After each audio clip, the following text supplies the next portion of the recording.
You're watching Mike and Sam. We're going to dive right into this. Sam, worry. Man, a lot of us are worrying, right? And for legit reasons. But what does worry do to the business environment, to the workplace? How does that affect us? Oh my gosh. Worrying is like throwing on the brakes. It's like throwing the anchor out. It's a ball in a chain. It stops you in your tracks. It totally eliminates achieving and accomplishing and moving forward.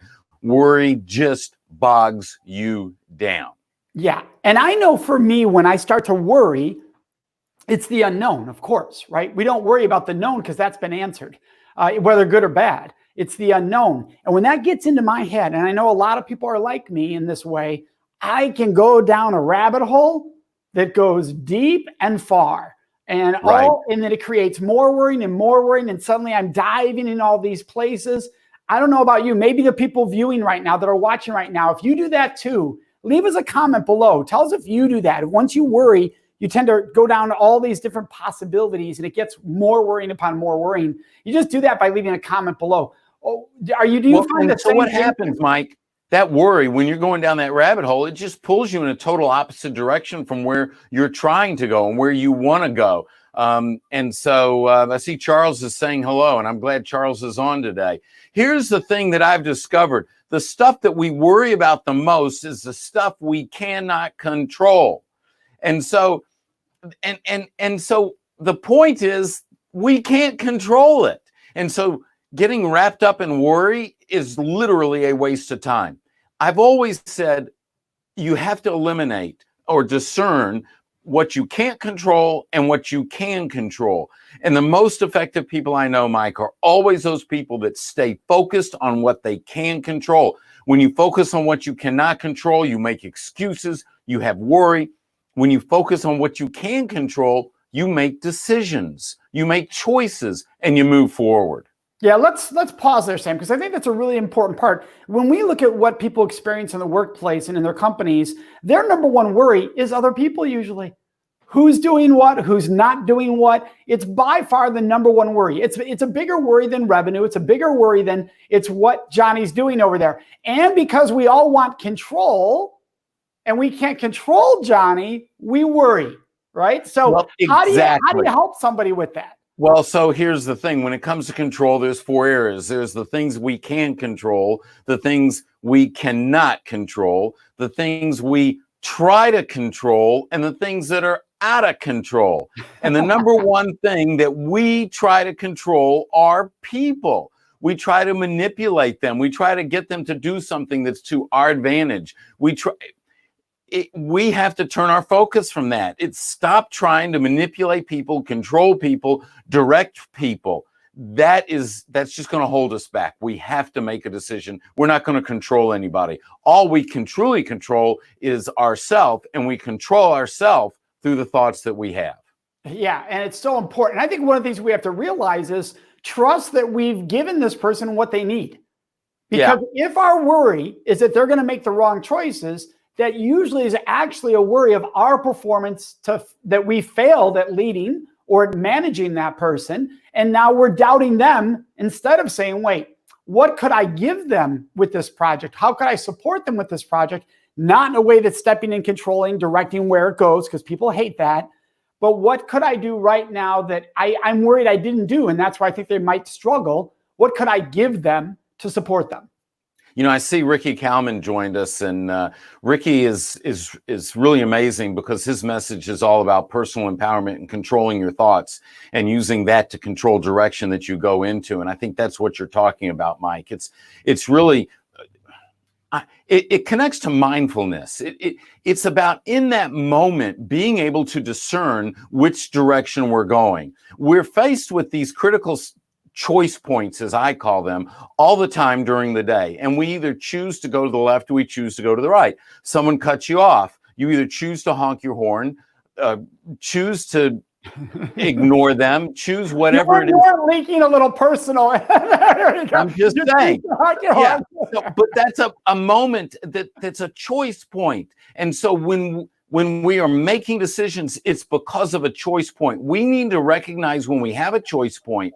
And in this situation, we have a choice of whether or not to try and focus on other people, manipulate them, try and direct them or choose to focus back on ourselves. What's our purpose? What's our mission? What are we trying to accomplish?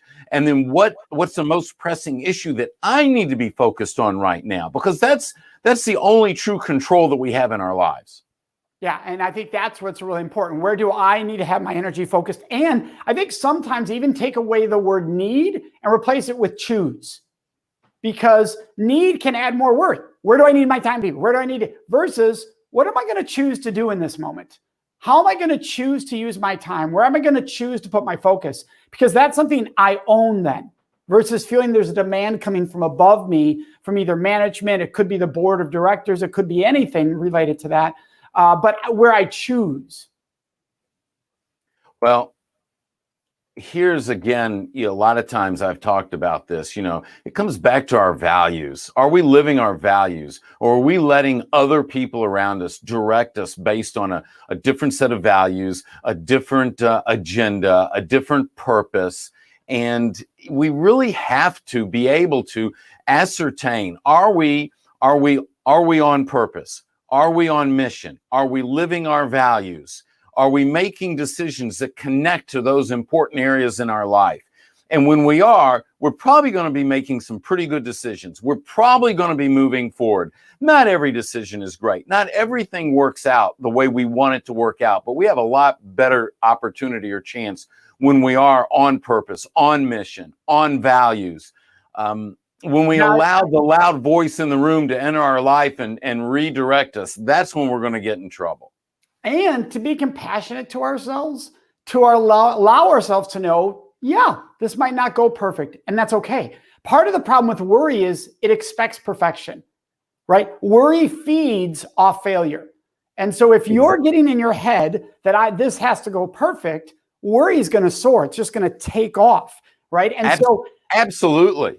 Yeah, so we've got to say to ourselves, hey, I put forth my best. This might not go the greatest. Let's see. Let's find out. But have a curiosity versus an expectation of excellence, of perfection. Like excellence is awesome, but perfection is dangerous and unhealthy. Well, exactly. But I want to take that one step further, Mike.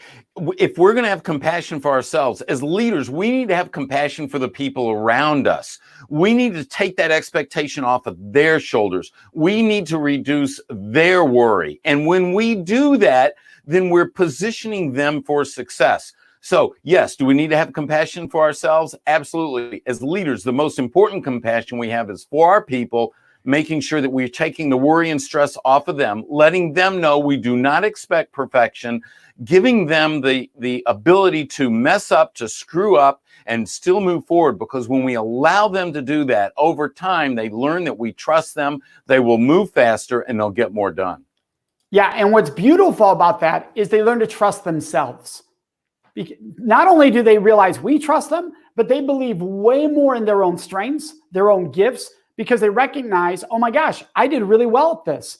All right. And they start to feel good about their work because it doesn't demand your approval, right? When somebody's like, oh, I never get the approval, that usually means you, the boss or the management, failed to create a setting where they could feel good of their own work, that it always needs that approval. And that, again, creates more worry, right? So we want to free them, right? And that's what you do. You trust to free, and that reduces worry dramatically.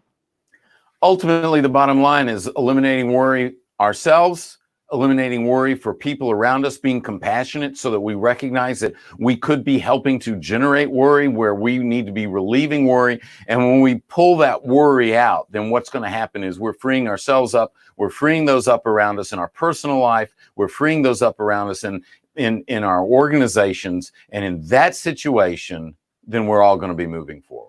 Love it. What a great way to wrap up today's episode. You can catch the Mike and Sam. That's us, the Mike and Sam Show, every day at 1 o'clock, right here where you're watching. Easiest way to go is YouTube, either youtube.com/Sam Silverstein or /Center for Respect for Me. And you'll find us there. It's 10 minutes or less just for you. Have a great day, everyone. Take care.